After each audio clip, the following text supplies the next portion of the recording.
नमस्कार, आप देख रहे हैं अपडू उत्तराखंड और मैं हूं आपके साथ नेहा। मुख्यमंत्री पुष्कर सिंह धामी ने भारत रत्न पंडित गोविंद बल्लभ पंत का उनकी जयंती पर भावपूर्ण स्मरण किया। सीएम ने उनके चित्र पर पुष्प अर्पित कर श्रद्धांजलि दी। इस दौरान मुख्यमंत्री ने कहा कि पंडित गोविंद बल्लभ पंत एक महान स्वतंत्रता संग्राम सेनानी, देशभक्त, समाजसेवी और कुशल प्रशासक थे। उन्होंने कहा कि पंडित पंत ने देश को नई दिशा देने के साथ ही कुली बेगार प्रथा और जमींदारी उन्मूलन के लिए निर्णायक संघर्ष कर समाज में व्याप्त बुराइयों को दूर करने में उन्होंने अहम भूमिका निभाई थी। उन्होंने कहा कि उनका संघर्षशील और प्रेरणादायी नेतृत्व देशवासियों के लिए हमेशा प्रेरणा का स्रोत रहेगा।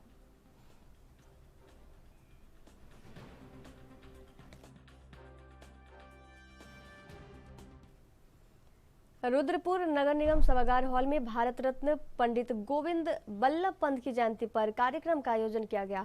इस दौरान बीजेपी प्रदेश मंत्री विकास शर्मा, मेयर रामपाल सिंह और समस्त पर्यावरण मंत्री ने पंडित पंत को श्रद्धांजलि अर्पित की। वहीं प्रदेश मंत्री विकास शर्मा ने उनके आदेशों को अपने जीवन में उतारने का आह्वान किया।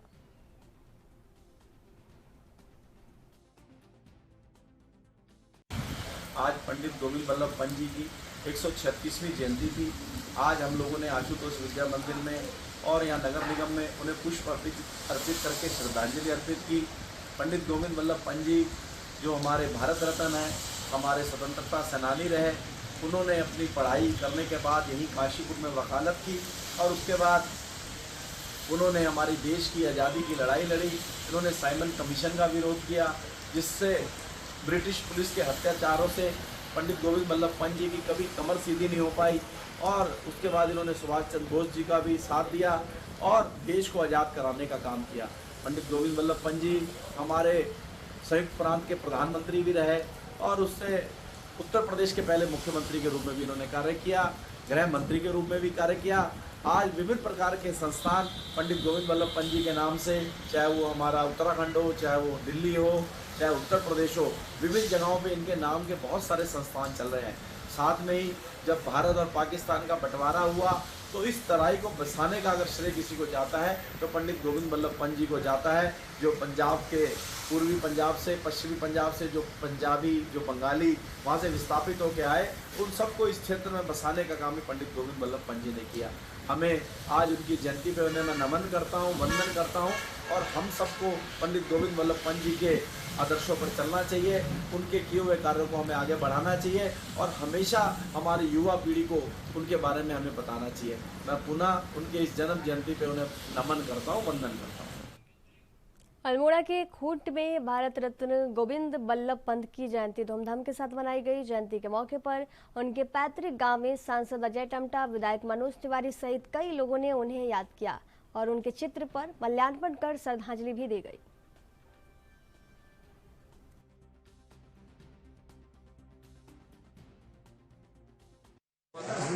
चूँकि हम सबका बहुत ही सौभाग्य है कि उस समय की बहुत ही विषम परिस्थितियाँ रही होती होंगी और चूँकि गोरों का शासन था उस समय भी इस पर्वतीय क्षेत्र के अंदर जब बहुत ही संसाधन विहीन ये क्षेत्र था, यहाँ उन्होंने अध्यापन का काम करने के बाद उन्होंने विभिन्न स्थानों में जाकर के पढ़ाई किया, वकालत की और संयुक्त प्रांत के मुख्यमंत्री के रूप में भी उत्तर प्रदेश जैसे बड़े प्रांत के रूप में काम किया, भारत के पहले गृह मंत्री के रूप में काम किया और वास्तव में पूरे कुमाऊं और गढ़वाल पूरे पर्वतीय क्षेत्र के एक नेतृत्व के रूप में जो उभारने का काम, भारत के नक्शे में निकालने का काम किया। ऐसे गोविंद बल्लभ पंत की जन्म जयंती के शुभ अवसर पर मैं सभी को बहुत बधाई देता हूँ, शुभकामनाएं देता हूँ। और ये हम सबका सौभाग्य है कि अल्मोड़ा संसदीय क्षेत्र के अंतर्गत इसी गाँव में उनका जन्म हुआ और ये एक पवित्र भूमि है। इस पवित्र भूमि से भारत के लिए एक हीरे प्राप्त हुए जिन्होंने हम सब के लिए मार्गदर्शन दिया है और पूरे नक्शे में जिस प्रकार से हम सबको हमारे पहाड़ की आवाज़ को बढ़ाने का काम किया, ऐसे गोविंद बल्लभ पंत जी को नमन। स्वतंत्रता सेनानी भारत रत्न पंडित गोविंद बल्लभ पंत जी की आज उनकी जन्मस्थली में हम लोग जयंती मना रहे हैं। मैं सर्वप्रथम उनको श्रद्धासुमन अर्पित करता हूं और ये हम सब लोग के लिए बड़े सौभाग्य की बात है कि ऐसे महापुरुष का हमारे इस अल्मोड़े और इस अल्मोड़ा विधानसभा में जन्म हुआ है। और उस महान व्यक्ति ने इस देश के स्वतंत्रता आंदोलन में उनका अपना एक महत्वपूर्ण योगदान रहा है। चाहे साइमन कमीशन हो या विभिन्न आंदोलन में उनकी प्रमुख भूमिका रही है।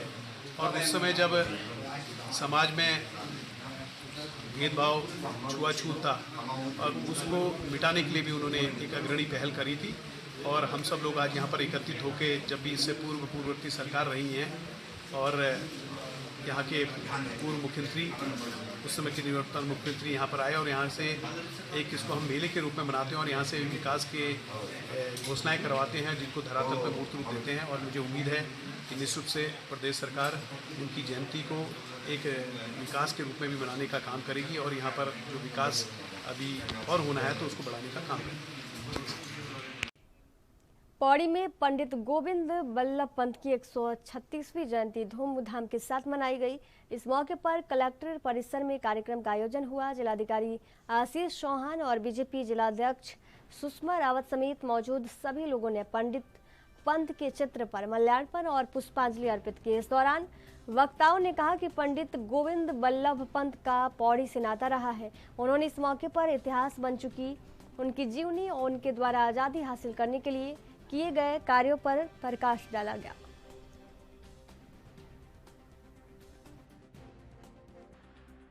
आज जो 136वें जन्म दिवस के अवसर पर हम लोगों ने घुड़दौड़ी इंजीनियरिंग कॉलेज में भी और पौड़ी नगर में जो हमारा अभी का जो समारोह है उसमें काफ़ी सारे गणमान्य व्यक्तिगणों द्वारा प्रतिभाग किया गया। साथ ही स्कूल के बच्चे और एनसीसी के बच्चों ने भी पार्टिसिपेट किया और यहाँ जो चर्चा हुई और उसमें जो चीज़ें निकल के आई हैं तो उसमें एक पंत जी की प्रतिमा को पुनः शहर में लगाए जाने संबंधी या उनके चीचा गांव में एक संग्रहालय या एक म्यूजियम को जो एस्टैब्लिश किया जाना है, इन सारी बातों पर चर्चा हुई और पॉजिटिवली हम इन पर कार्य करने का। देहरादून विधानसभा स्थित सभागार कक्ष में पशुपालन मंत्री सौरभ बहुगुणा ने मत्स्य विभाग की वेबसाइट और पोर्टल का उद्घाटन किया। मंत्री ने कहा कि हमारा प्रयास है उत्तराखंड के पशुपालकों तथा मत्स्य पालकों को तकनीकी माध्यम से सरलीकरण की प्रक्रिया से जोड़ा जाए, जिससे हमारे किसानों, पशुपालकों तथा मत्स्य पालकों को अपनी समस्याओं के समाधान पाने में सरलता प्राप्त हो सकेगी।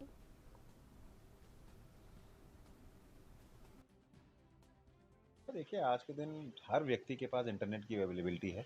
हर व्यक्ति कहीं ना कहीं सोशल मीडिया और दूसरे उससे जुड़ा हुआ है, इंस्टाग्राम से, फेसबुक से, सोशल मीडिया से। तो ऐसा नहीं है कि कोई भी जो हमारे फार्मर्स हैं वो बहुत ही ऐसे इस लेवल के फार्मर हैं जिनको फ़ोन ऑपरेट करना या पोर्टल चलाना नहीं आता है। और स्पेशल एक ट्रेनिंग हम अपने जितने भी LEOs हैं, एनिमल हस्बेंड्री विभाग के, और जो हमारे फिश इंस्पेक्टर्स हैं उनके लिए भी रखी जाएगी, ताकि उन लोगों के माध्यम से हम अपने फार्मर्स को जो है बेनिफिट पहुंचाएंगे। वो जाके घर घर रजिस्ट्रेशन प्रोसेस करेंगे, उनको समझाया जाएगा। हम सोशल मीडिया के माध्यम से और होर्डिंग्स के माध्यम से भी लोगों को जानकारी देंगे कि कैसे हम इसमें अपना रजिस्ट्रेशन कर सकते हैं। तो 3000 हमारे पास लगभग फार्मर्स ऐसे हैं जो फिशरीज से जुड़े हुए हैं, तो बहुत बड़ा एक नंबर नहीं है। और उसी के साथ साथ लगभग जो हमारे गोट वैली का प्रोजेक्ट है उसमें आज के दिन हमारे पास 2000 बेनिफिशरीज़ हैं और हर साल हमको 1000 बेनिफिशरी ऐड करना है। तो नंबर कोई बहुत बड़ा नहीं है। धीरे धीरे अगर हम इस प्रोसेस को शुरू करेंगे, थोड़ी बहुत समस्या स्टार्टिंग में हो सकता आए, लेकिन एक सरलीकरण करने के लिए बहुत ज़रूरी चीज़ थी, जिससे कि आज हमको समय के साथ चलना है, टेक्नोलॉजी का इस्तेमाल करना है। उसको देखते हुए हमने ये दोनों पोर्टल्स लॉन्च किए। एक अच्छी पहल। पूर्व मुख्यमंत्री हरीश रावत ने सड़कों पर गड्ढे को लेकर सरकार पर निशाना साधा था। वहीं पूर्व CM के बयान पर बीजेपी प्रदेश प्रवक्ता विनोद सुयाल ने प्रतिक्रिया दी। उन्होंने कहा कि पूर्व CM हरीश रावत को सुर्खियों में रहने की आदत है। सड़कों पर बने गड्ढों पर जलभराव ना हो, इसको लेकर सरकार काम कर रही है। वहीं बीजेपी प्रदेश प्रवक्ता ने पूर्व CM को स्वास्थ्य पर ध्यान रखने की भी सलाह दी।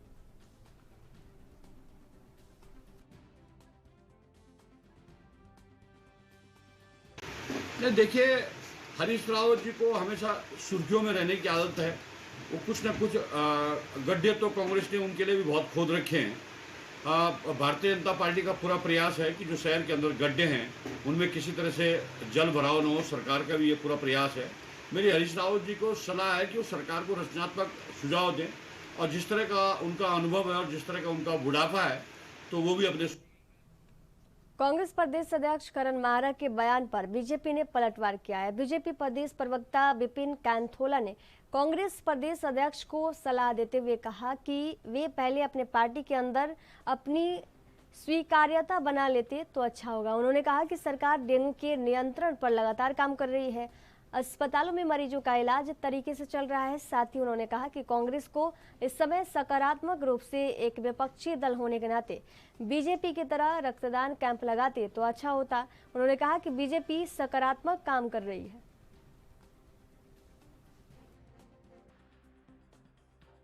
कांग्रेस के जो अध्यक्ष हैं वो पहले अपनी पार्टी के गड्ढे में, पहले कांग्रेस के अध्यक्ष जो है अपनी स्वीकार्यता अपनी पार्टी के अंदर तो बना लें। उनके पूर्व नेता प्रतिपक्ष और पूर्व अध्यक्ष कहते हैं तो अध्यक्ष कौन अध्यक्ष क्या अध्यक्ष कई बार हमने सुना है। तो पहले करण मेहरा जी को मेरी सलाह है कि अपनी स्वीकार्यता अपनी पार्टी के अंदर बनाए, फिर अन्य बातें करें। और जहाँ तक रही डेंगू की बात तो सरकार उस पर काम कर रही है और बेहतर ढंग से इस समय हॉस्पिटलों के अंदर जिस प्रकार से मरीजों का ट्रीटमेंट हो रहा है, मजबूरी से उनका इलाज चल रहा है। बरसात है, बरसात के बाद हम सब लोग जानते हैं इस बार बहुत बरसात उत्तराखंड में हो रही है। साफ पानी से डेंगू का मच्छर पनपता है, उसकी चेन कैसी तोड़ी जाए इस पर नगर निगम और तमाम प्रशासन लगे हैं। कांग्रेस को इस समय सकारात्मक रूप से एक विपक्षी दल होने के साथ साथ उत्तराखंड के की सोच के नाते कांग्रेस के लोगों को मेरी सलाह है, जिस प्रकार से Bharatiya Janata party blood donation camp चला रही है, भारतीय जनता पार्टी रचनात्मक सकारात्मक काम करे, ऐसे कांग्रेस ही करते दिखे तो बेहतर होगा। टीका टिप्पणी करना कांग्रेस की आदत है और सकारात्मक और रचनात्मक राजनीति कभी भी कांग्रेसी नेता देहरादून में नेता प्रतिपक्ष यशपाल आर्य ने प्रेस वार्ता की। इस दौरान विधायक गोपाल सिंह राणा, मदन बिष्ट, प्रीतम सिंह भी मौजूद रहे। उन्होंने सदन की कम अवधि को लेकर कई सवाल खड़े किए। वहीं उन्होंने कहा कि सरकार ने सदन के नियमों का अनदेखी करने का काम किया है। सरकार की मंशा सवालों से बचने की है, ये साफ जाहिर होता है। साथ ही उन्होंने कहा कि किसी भी सवाल का संतोषजनक जवाब देने में सरकार नाकाम रही है। राज्य आंदोलनकारियों का 10% का क्षैतिज आरक्षण का बिल परवर समिति को सौंप दिया गया है। नेता प्रतिपक्ष यशपाल आर्य ने कहा कि इस राज्य में कानून व्यवस्था नाम की कोई चीज नहीं बची है। भू कानून पर सरकार चुप्पी साधी हुई है।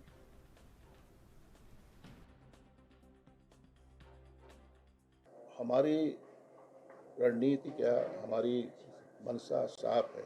हम सदन में प्रमुखतम मुद्दों को, बहुत बड़े मुद्दे हैं, किसान आज परेशान है, किसानों को गन्ने का मूल्य का भुगतान नहीं हुआ है, फसल पूरी चौपट हो चुकी है, चाहे धान की फसल हो, पिछले धान की फसल और गन्ने की फसल पूरी तरह बर्बाद हो चुकी है। गेहूं की फसल भी अतिवृष्टि से बर्बाद हो चुकी थी, सर्वे नहीं हुआ, मुआवजा नहीं मिला, इसको हमने सदन में उठाया। कानून व्यवस्था ध्वस्त हो चुकी, इसको हमने सदन में उठाया। अगर हम सरकार की मंशा रहती है कि किस तरह से ट्रेजरी बेंच से व्यवधान पैदा करने की लगातार कोशिश होती है कि जिससे सदन हम उत्तेजित हों और सदन स्थगित हो जाए और सरकार की मंशा जो है उसके अनुरूप हम वॉकआउट कर जाएं। लेकिन हमने सब मुद्दों को नियमों के तहत, चाहे 310 में हमारी के सवाल हों जिसके नियम 58 में परिवर्तित करते हुए हमें सुना माननीय अध्यक्ष जी ने, हम उनका धन्यवाद देना चाहते हैं। और लेकिन सरकार फिर कह रहे हैं सरकार कटघरे में खड़ी है, सरकार से किसी प्रकार की न्याय की उम्मीद करना बेमानी सा है। लेकिन हमारे सवाल आज भी जीवित हैं, हम सड़कों पर भी और सदन में भी जो तरीके से विपक्ष का भूमिका निर्वहन करेंगे वो। यहाँ रुकेंगे एक छोटे से ब्रेक के लिए। ब्रेक के बाद जल्द हाजिर होंगे। देखते रहिए ANV न्यूज़।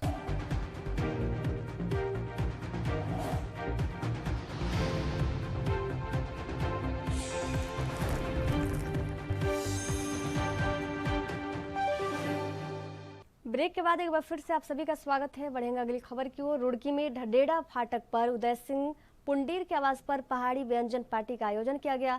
इस आयोजन में पूर्व मुख्यमंत्री हरीश रावत समेत सैकड़ों कांग्रेसी पहुंचे। पर रुड़की से कांग्रेस के वरिष्ठ नेता सचिन गुप्ता, अरविंद ठाकुर, आशीष सैनी, मुबस्सिर अली सहित सैकड़ों कार्यकर्ता इस पार्टी में शामिल हुए।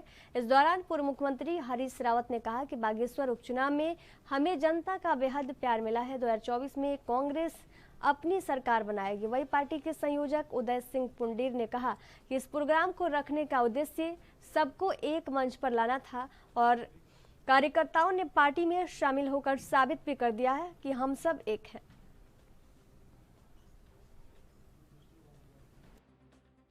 मानते हैं वो हार नहीं है, वो हमारी नैतिक जीत है, क्योंकि सत्ता धन बल से और सरकारी तंत्र के दुरुपयोग से 2024 में इसका इफेक्ट पड़ेगा सर?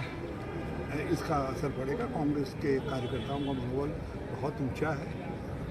बागेश्वर की जनता में भी सत्तारूढ़ दल के लिए रोष है कि इन्होंने जीत मैनेज करने का काम किया है। सर, भारत जोड़ो लेकिन अगर बात करें तो जो कांग्रेस पार्टी के कार्यकर्ता वही एक मंच पर नजर नहीं आ रहे, उसको लेकर क्या करें? सब एक मंच पर नहीं। बात करें तो अभी बागेश्वर के चुनाव में सब लोग एक साथ थे। दूसरी जगह जब चुनौतियाँ आती हैं, चुनौती के वक्त में सब एक साथ खड़े होते। बाकी हम लोकतांत्रिक पार्टी है, कोई भारतीय जनता पार्टी की तरीके से डंडे से चलने वाली पार्टी थोड़ी है लोकतांत्रिक पार्टी। और वो हमेशा कहते आए हैं कि सब समाज के लोग जो है एकजुट होकर और एक जगह इकट्ठे होकर इस स्वाद का मजा लें, जो आज उन्होंने करके भी दिखा दिया है। और उसमें हमारे उदय भाई का बहुत बड़ा रोल है, क्योंकि उन्होंने इतने कम वक्त में इतने लोगों को यहाँ इकट्ठा करके सबको जो है एक जगह लाकर बहुत अच्छा कार्य किया। और वैसे भी आप देखिए, भारत जोड़ो जो माननीय श्री राहुल गांधी जी ने अपनी यात्रा संपन्न की थी, उसे 1 साल अभी परसों ही पूरा हुआ है। उसके कार्यक्रम तहत भी जो है माननीय श्री हरीश रावत जी ने इन सबको यहाँ पे इकट्ठा करके वही भारत जोड़ो आंदोलन का जो नारा था उसे मजबूत करने की और कोशिश की। इसकी हार मान लीजिए एक जना तो कोई भी जीतता है, लेकिन कोई 2104 वोटों से 2144 वोटों की कोई हार जीत का फर्क नहीं पड़ता। आप ये देखिए, पूरा जो प्रदर्शन था, पूरा राज्य की वो थी क्या नाम मशीनरी, जितने भी अफसरशाही थे वो सब उन्हें जिताने में लगे हुए थे। मुख्यमंत्री खुद अपने आप में जो है सारे मंत्रियों के साथ वहीं पे डेरा डाले हुए थे, लेकिन फिर भी कांग्रेस ने मजबूती के साथ पहाड़ी व्यंजन, ककड़ी का रायता और जलेबी, चाय पकौड़ी का जो है एक प्रोग्राम रखा था हमने, ताकि जो हमारे यहाँ पर्वतीय मूल क्षेत्र के बहुत लोग हैं तो उनके साथ गैदर टुगेदर होने के लिए, सब लोगों को एक थोड़ा सा मंच पे लाने के लिए हमने ये प्रोग्राम रखा था। आप देख रहे होंगे वो लोगों ने जो है बहुत बढ़ चढ़ के हिस्सा लिया, और जो पहाड़ का व्यंजन है इसका खूब प्रचार प्रसार भी जो है इस माध्यम से किया गया। रावत जी ने भी भाग लिया, रावत जी भी आए जी। देखिए, मुख्य अतिथि के तौर पे हमारे पूर्व मुख्यमंत्री माननीय हरीश रावत जी इन्होंने शिरकत की है। बाकी वैसे और कोई स्पेसिफिक कोई आदमी। वक्फ बोर्ड उत्तराखंड के अध्यक्ष शदाब शम्स पछुआदून दौरे पर विकासनगर पहुंचे। वक्फ बोर्ड अध्यक्ष शदाब शम्स का हर्बटपुर, धर्मावाला और आदूवाला समेत कई जगहों पर स्थानीय लोगों ने उनका जोरदार तरीके से स्वागत किया। उन्होंने कुंजा ग्रांट में स्थित मदरसा हिफ्जुल कुरान में आयोजित मॉडर्न मदरसा और शिक्षा के महत्व कार्यक्रम में शिरकत की। इस दौरान उन्होंने मदरसे में छात्र छात्राओं से मुलाकात की और आसपास के क्षेत्र का भी जायजा लिया।